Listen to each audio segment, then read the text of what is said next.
Virginia Forge, the largest single employer in the town of Buchanan, announces it will close by the end of the year. The company has been a part of that community since the early 1990s and has a workforce of more than 70 part-time and full-time workers.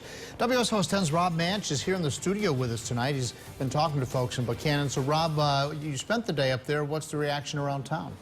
Well, it's honestly shock because this is the same company that said last year it was planning to expand its operations in the town. The company didn't return our request for comment today, but spending time with business owners around the small town, everyone is worried about what the future is going to bring.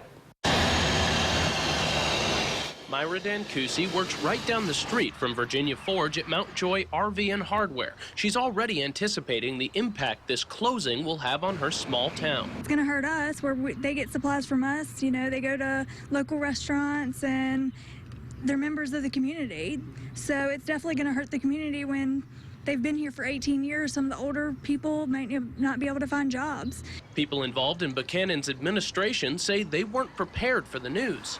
It was a surprise when the plant manager called and offered the information that they would be closing. So we were surprised, expecting that they would be growing. Town manager Mary Zirkle says she was told the closing is based on finances. And what they were producing was being done overseas. So they're consolidating, as I understand, to the one plant that they have.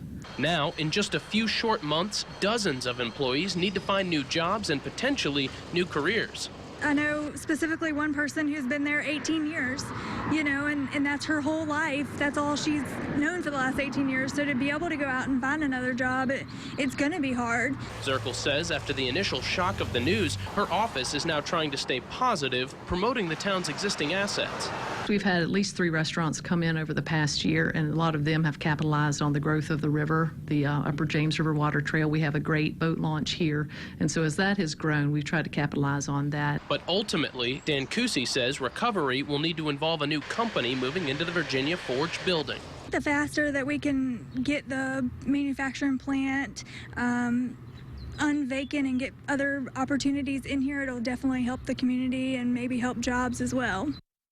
Well, Zirkle says while the property is still owned by Virginia Forge, one thing the town would like to see is a grocery opening up in the spot, offering fresh food, something people in Buchanan currently have to travel for. She says the company has also told her it will be working with the Virginia Employment Commission to help get its workers back in business elsewhere. In studio, Rob Manch, WSLS 10.